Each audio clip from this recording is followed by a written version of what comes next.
जय शनिदेव। प्रिय दर्शकों, मैं राजेश जोशी आपका ज्योतिष जागृति केवल सत्य कार्यक्रम में आज फिर से स्वागत करता हूं। प्रिय दर्शकों, जैसा कि आप जानते हैं, हमारी चर्चा चल रही है लग्नेश और चतुर्थ भाव के स्वामी की युति को लेकर के। मैंने कल तक कर्क लग्न के बारे में इसकी विस्तृत रूप से आपको जानकारी दी और मेरी कोशिश रही कि आपको अलग अलग भावों में इसकी प्लेसमेंट के बारे में भी जानकारी दे पाऊँ।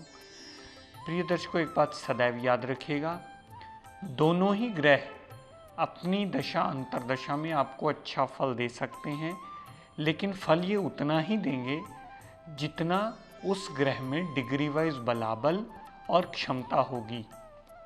क्योंकि बहुत सारे लोग डिग्री वाइज बलाबल और क्षमता ग्रह की देखना भूल जाते हैं और फिर वो सही कैलकुलेशन के नज़दीक नहीं पहुंच पाते।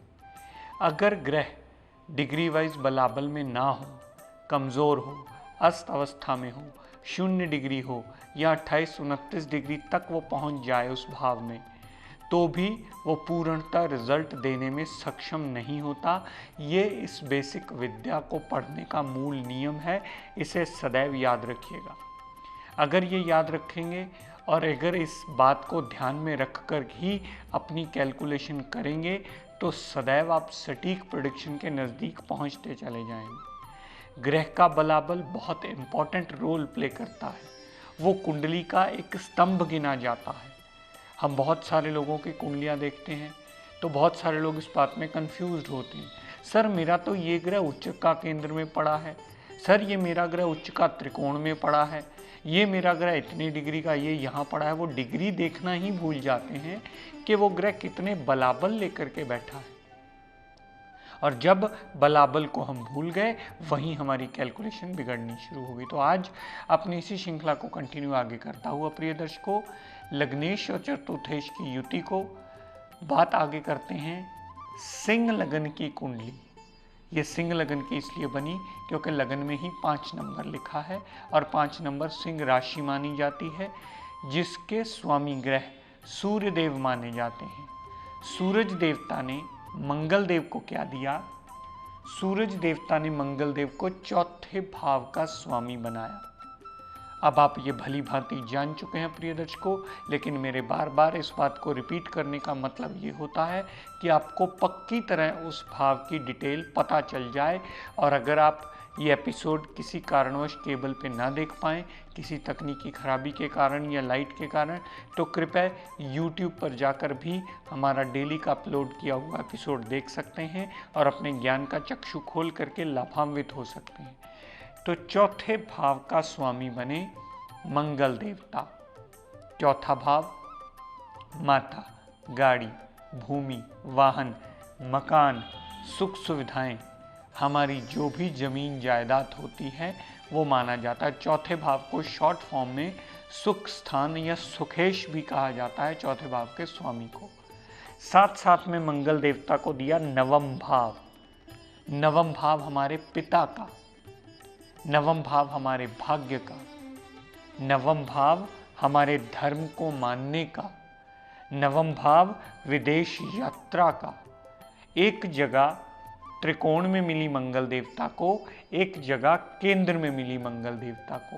तो मंगल देव इस लगन कुंडली में चतुर्थेश बने और मंगल देव इस कुंडली में नवमेश बने। तो सूरज देवता के बाद मंगल देवता भी इस लगन कुंडली में अति योग कारक ग्रह बने। और प्रिय दर्शकों, सूरज देवता और मंगल देवता की युति इस लगन कुंडली के लिए सदैव शुभ फलकारी होती है। लेकिन प्रिय दर्शकों, इसमें एक बहुत बड़ी बात आपके समझने की है। अगर सूर्य और मंगल की दोनों ग्रहों की युति एक भाव में बैठी है तो जितने भी रिजल्ट्स आप प्रेडिक्ट करेंगे वो ये ध्यान में रख के कीजिएगा, जितनी भी कैलकुलेशन आप विस्तृत रूप से जानकारी में लेना चाहेंगे या किसी विद्वान से पूछेंगे समझेंगे, इस बात का सदैव ध्यान रखिएगा कि मंगल देवता अस्त अवस्था में नहीं होने चाहिए, क्योंकि मंगल देवता अगर सूरज के साथ एक ही भाव में विराजमान हैं तो बहुत सारे केसेस में डिग्री वाइज क्लोज कंजंक्शन में होने की वजह से मंगल देवता आपको अस्त अवस्था में मिलेंगे, और मंगल देवता का अस्त अवस्था में होना कुंडली के सुख भाव को कमजोर करता है। सारी कैलकुलेशन करने से पहले मंगल देवता का बलाबल अवश्य देखिएगा, उसी के आधार पर आप कैलकुलेशन कीजिएगा। आइए बात करते हैं, अगर मंगल देवता और सूर्य देवता लग्न में विराजमान हो, दोनों ही ग्रह अपनी दशा अंतरदशा में बहुत अच्छा फल देंगे अगर मंगल देवता उदय होंगे तो। अगर मंगल देवता उदय हुए तो मंगल की दशा भी जातक को पूर्णतः लाभ देगी। माता, गाड़ी, भूमि, वाहन, मकान सारी सुख सुविधाओं से संपन्न करेगी, जातक को भाग्यवान बनाएगी, जातक धर्म को मानने वाला होगा। हाँ, थोड़ा सा अग्रेसिव नेचर का ज़रूर हो सकता है, क्योंकि सिंह राशि एक अग्नि तत्व राशि मानी जाती है और सूर्य और मंगल दोनों ही ग्रह अग्नि तत्व ग्रह माने जाते हैं। और अगर मंगल उदय होगा तो सारी सुख सुविधाएं और भाग्य तो लेकर के आएगा, लेकिन साथ में प्रिय दर्शकों थोड़ी सी गुस्से वाली प्रवृत्ति उस जातक की अवश्य बना देगा। जातक एक अग्रेसिव टेंडेंसी का होगा, जल्दी हर बात में रिएक्शन देने वाला होगा, एक भड़कने वाली पर्सनैलिटी अवश्य बन जाएगी, लेकिन सारे सुखों से संपन्न वो अवश्य होगा।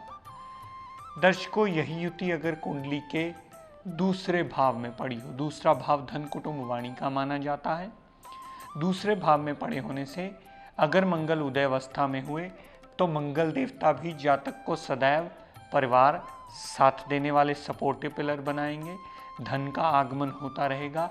वाणी थोड़ी सी उग्र होना एक स्वाभाविक सी बात हो जाती है मंगल देवता और सूरज देवता की क्रूरता की वजह से। एक बात सदैव प्रिय दर्शकों याद रखिएगा, मंगल देवता और सूरज देवता क्रूर अवश्य हैं, लेकिन ये पापी ग्रह नहीं माने जाते। बहुत सारे लोग इसे पढ़ने और समझने में ही गलती कर लेते हैं, वो पापी और क्रूर गिन लेते हैं, लेकिन ये पापित्व में नहीं आते। ये दोनों ग्रह देवताओं में आते हैं। इनमें सेपरेटिव टेंडेंसी इनकी क्रूरता की वजह है, क्योंकि अलगाववादी प्रवृत्ति होने की वजह बनता है इनकी क्रूरता, लेकिन लोग इसी वजह से इनको पापित्व में गिन लेते हैं, जो कि कैलकुलेशन के विरुद्ध माना जाता है। ये देवताओं में आते हैं। दर्शकों, यही दोनों ग्रह अगर कुंडली के चौथे भाव में विराजमान हुए और अगर मंगल उदय अवस्था में हुए तो चाहे मंगल की दशा अंतरदशा चले, चाहे सूरज देवता की दशा अंतरदशा चले, हमें सदैव चौतरफा लाभ मिलता ही नजर आएगा। जितना उनमें डिग्री वाइज क्षमता होगा उतने प्रतिशत फल दोनों ही ग्रह अच्छा अपनी दशा अंतरा में आपको अवश्य देंगे। सूरज देवता माता, गाड़ी, भूमि, वाहन, मकान सारी सुख सुविधाओं को संपन्न करने में सहायक होंगे। ऐसा ही रिजल्ट मंगल देवता भी अच्छा आपको अपनी दशांतरा में देते मिलेंगे। इन दोनों ग्रहों की जितनी दृष्टि दशम भाव पर पड़ी, दशम भाव पर डाली हुई दृष्टि कामकाज में वृद्धि करने में, कामकाज में इम्प्रूवमेंट लाने में, मशीनरी को एडिशन करने में, दुकानदारी में बढ़ोतरी करने में, अगर जातक जॉब कर रहा है तो जॉब प्रोफेशन में इम्प्रूवमेंट आने में, तरक्की मिलने में या इंक्रीमेंट मिलने में, प्रमोशन होने में, ऐसी सारे एडवांटेजेस दोनों ग्रहों की दशांतरा अपनी टाइम पीरियड में आपको अवश्य दिलाएंगे पॉजिटिव रिजल्ट। और यहाँ मंगल देवता का स्वय राशि होना चौथे भाव में जातक की कुंडली में रुचक नाम के पंच महापुरुष योग की स्थिति को मजबूत करता है और जातक को पॉजिटिव रिजल्ट देने में बाध्य भी करता है, क्योंकि रुचक नाम के पंच महापुरुष योग के एडवांटेजेस अपनी दशांतरा में मंगल देव अवश्य देंगे जातक को। दर्शकों, यही मंगल सूर्य अगर कुंडली के पंचम भाव में विराजमान हो, त्रिकोणों के स्वामी त्रिकोण में ही आ गए, यहाँ माइंड अग्रेसिव पर्सनैलिटी वाला होगा, जातक बहुत ज़्यादा कॉन्फिडेंट होता है उसके डिसीजंस बहुत ज़्यादा फर्म होते हैं, वो अपने फैसले खुद करता है और अपने फैसलों पर पूरी तरह अडिग रहता है। जातक का पुत्र प्राप्ति का योग अवश्य बनता है, जातक भाग्यवान होता है, जातक सभी सुखों से संपन्न होता है। पर मंगल की उदय अवस्था अवश्य देख लीजिएगा प्रिय दर्शकों, जितना दोनों ग्रहों में डिग्री वाइज क्षमता का बलाबल होगा उतने प्रतिशत आपको रिजल्ट देने में दोनों ग्रह सक्षम अवश्य होंगे।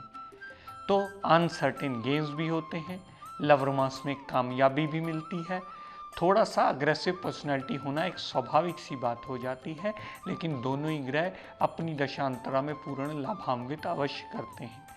दर्शकों, यही मंगल सूर्य अगर कुंडली के सप्तम भाव में पड़े हों, कभी भी इस जातक को मंगलिक समझने की गलती मत कीजिएगा, क्योंकि मंगल इस लगन कुंडली में योग कारक ग्रह है और योग कारक की डेफिनेशन योग अध्याय के मुताबिक जहां बैठना, जहां जाना, जहां देखना, उस घर की वृद्धि कर देना।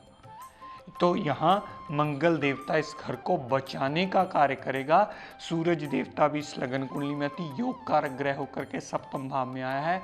दोनों ही ग्रह अपनी दशांतरा में पूर्णतः पॉजिटिव रिजल्ट देते मिलेंगे। डेली वेजेस में इंप्रूवमेंट होगी, पार्टनरशिप अच्छी होगी और दाम्पत्य सुख में भी अच्छा लाभ होने का योग बनता है।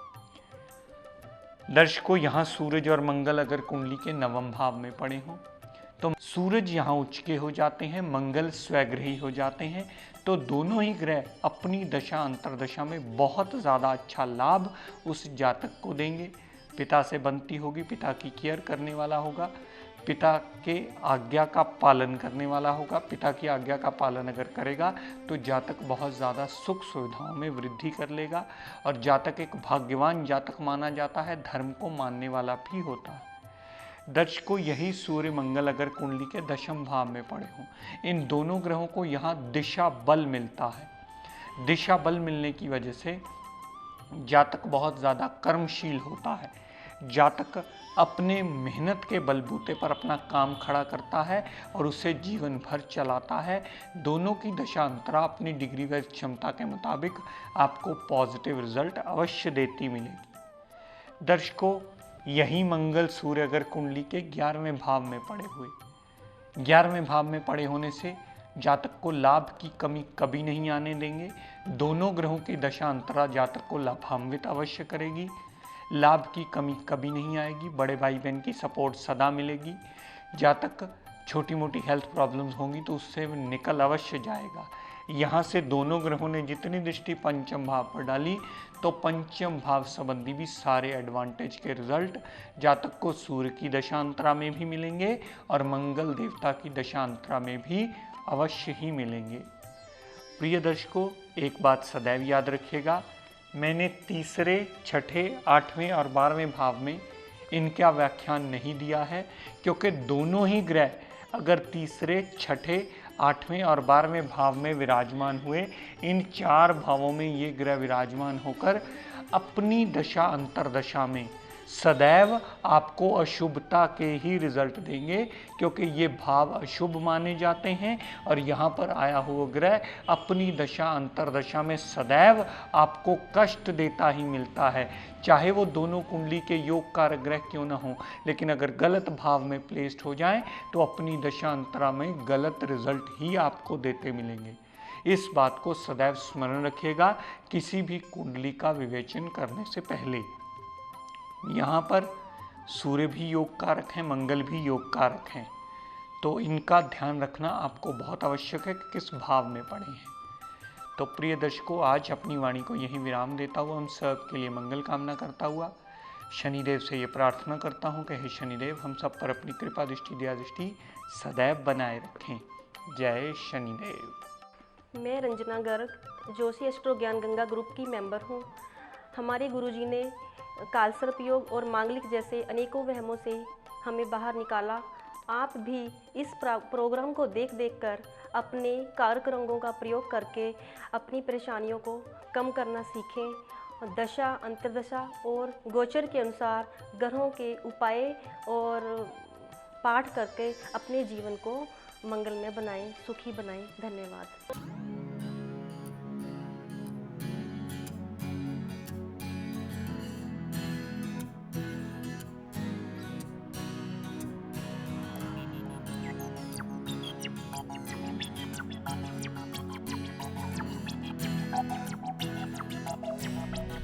है।